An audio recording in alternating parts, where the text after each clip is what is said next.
Ladies, gentlemen, and Haradrim of all ages, once per season or so, there's a little chat that I like to have with everyone about a simple but very important concept. How can you make your build better? And I don't mean your specific build, whatever it is. I mean, no matter what you are playing, how can you get stronger relatively quickly? What are these simpler ways? What may be a little bit less obvious? But everything here is intended to help anyone from more casual players to the deep endgame players to have a more complete Diablo experience through the season and achieve higher power within their own desired setup, whatever that may be. First things first, an overarching concept really, stop caring so much about the attack power stat that shows up on your character screen. This is a very basic calculation of weapon damage, attack speed, crit chance, crit damage, things like that, but the main issue with it is that it does not take into account legendary aspects or unique effects, passives or skills that require activation in combat to show up to your damage, paragon glyphs, things like that. It can be a very basic representation of your stats, but if you make gear swapping choices based solely on what this number says, you will not become as strong as you can be, simple as that. That said, because of this, achieving your peak power is a little bit more complex than that,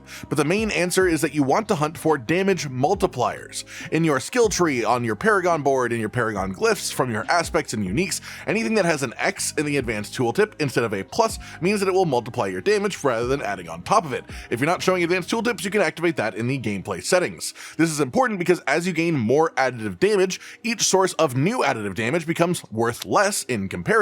The stronger you get, the less you gain. With multiplicative damage, every new source increases in power depending on how many other sources of multiplicative damage you've already got. Outside of your skill tree and such though, examples of more standardized multipliers are things like just critical damage and crit chance in general, as well as overpower, and also actually attack speed, which many people don't really consider as a multiplier, but obviously if you attack faster than your overall damage, output per second will go up equivalently, which makes it work essentially as its own multiplier. That said, attack speed itself is also a bit more complex than a lot of people realize too. For a while, most of the community accepted that raw attack speed could only be boosted up to a 100% bonus, and then things like basic skill attack speed or some other sort of quantifier of specific skill could surpass that. However, that is not exactly the case. In fact, there are essentially two separate 100% attack speed caps. The first one is most of what you will see in your actual stats screen. It includes mostly just things like attack speed affixes on your actual equipment itself, which is the main source here. But some things also apply here that are active just sort of generally, and specifically the Moonrise legendary aspect is a bracket 1 attack speed even though it might not read as such. This is basically supposed to be your non-conditional attack speed. You can raise this to 100%, which doubles your attack speed from base, but any more past that and it will do nothing within this bracket. Then there is the second separate cap, which is more conditional attack speed. This includes things like basic skill attack speed, yes, but aside from the Moonrise aspect, more or less every other source of attack speed from a legendary aspect or unique effect counts in the second cap. Even the accelerating aspect, which gives you attack speed on crits with core skills, is a second bracket attack speed thing, as well as the majority of attack speed gained from passive skills in your skill tree or things from mid-combat bonuses, from key passives, from paragon glyphs or legendary nodes as well. This can also reach its own 100% bonus, and with both of these at 100% each, you actually have triple your base attack speed. Obviously, this isn't necessarily efficient to reach for most classes, and because of the way that attack speed interacts with frame data, you may not literally want to get 200% bonus, but it is, for example, one of Rogue's most powerful tools this season especially. Just knowing how well you can stack attack speed and being aware of how to do this is really important, because the raw speed of your attacks can have a really big difference on the performance of any build, and you can gain it from a lot of places you may not expect, and because of the second cap, it changes the way that people should be thinking about attack speed. Past that, there is one little thing I want to touch on really fast. You may notice in a lot of my clips I do have these two bars above my head, one representing my health, one representing my resource. This is a new setting in Season 5 that you can turn on in the gameplay menu very simply. If you like it, you can turn it on. If you don't like it, you don't have to, but I find it easier to track bars above my head while avoiding things instead of having to look at the bottom of my screen. Past that, then there is another big new thing this season, or I suppose an old thing that is just far more accessible to most players now, which is higher tier elixirs and also especially incense. These are craftable at the Alchemist, and they give you various boosts like bonus attack speed, lucky hit chance, crit damage, overpower damage, maximum life, and incenses can do things like raise maximum resistances, or your life, or armor, or they can just give you a big pile of stats. All of these things are craftable but temporary buffs that can make you stronger, and a lot of people just sort of barely interact with these past the ones that sort of drop naturally in things like Hilltide.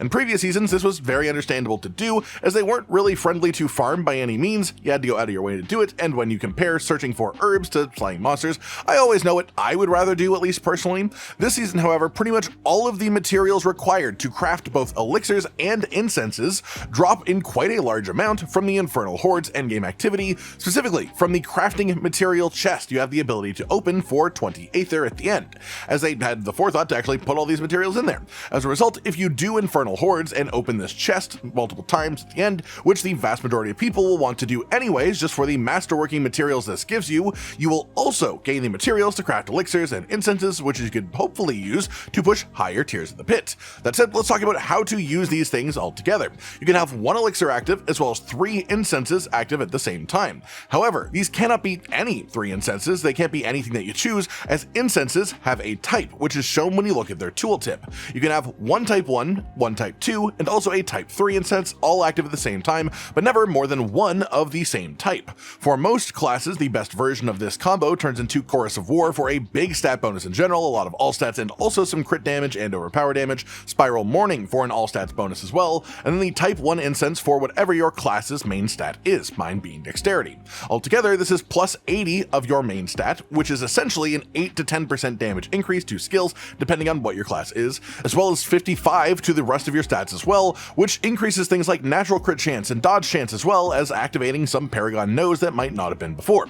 Not to mention, Chorus of War also does boost crit and overpower damage by 5% too.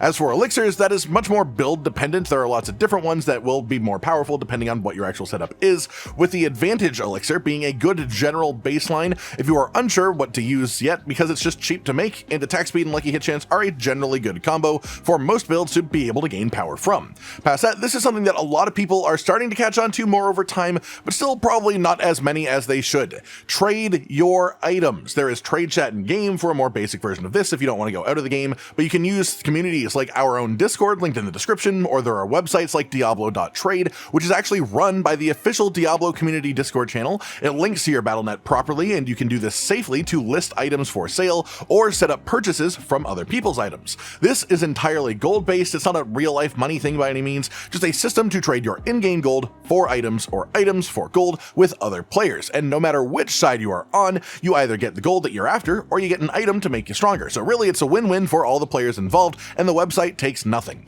There's a ridiculous amount of depth that I could get into talking about trading, but I don't know how much people actually want to hear about that. So let's just stick with the concept of trading in general. So if you know which items are good for your class, if you know which non-class specific uniques are good for the other classes, then you should keep the ones that you want to use and take advantage of trading for any good rolls that drop past that.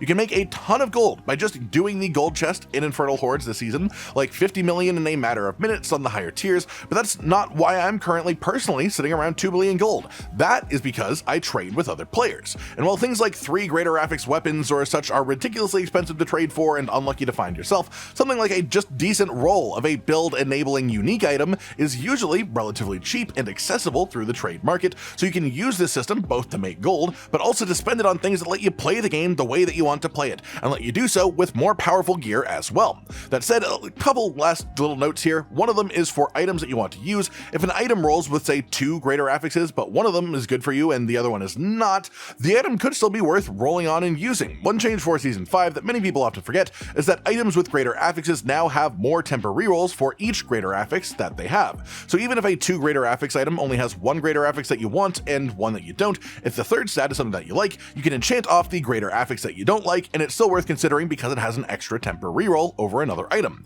Then finally, just a general recommendation to try and stay aware of any bugs that are going on in the game right now for your class. We would be here for ages to list out every one that exists right now, and I'm sure there are ones that I don't even know about myself even. But this includes things like for Rogue, the Trick Attacks passive is stacking past what the tooltip says. Specifically, each stack is multiplicative with each other for some reason, so instead of gaining 6% crit damage and crit chance every time that you get a stack, 6% plus 6% plus 6% is instead 6% times 1.06 times 1.06, etc., which effectively means that where the tooltip says the max amount is 36% at 6 stacks, it's actually closer to 42% bonus crit damage from this passive. Things like this can be small gains in themselves, but knowing about multiple of them lets you use them to gain power for your build.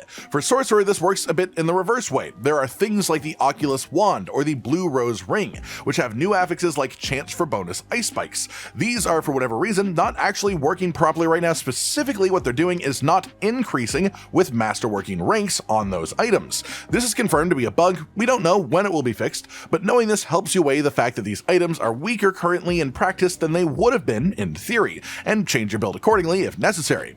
That just about does it for today then, everyone. Just just might sort of once per season talk about ways that you can gain power regardless of what your class or build is in Diablo 4. The main idea for this is I just want to help you, no matter who you are, gain some sort of information to help you out in this game in the long run to gain power. And while I'm sure there are plenty of people out there who play as much as I do and already know these things, I know for a fact that the majority of people who play this game are much more casual about it. There's no problem with that. And so a lot of this stuff may not have come up for you, and hopefully it helps you out. Like if you liked the video, subscribe to the notification bell for more, and most importantly, ladies and gentlemen, until next time, stay sweet.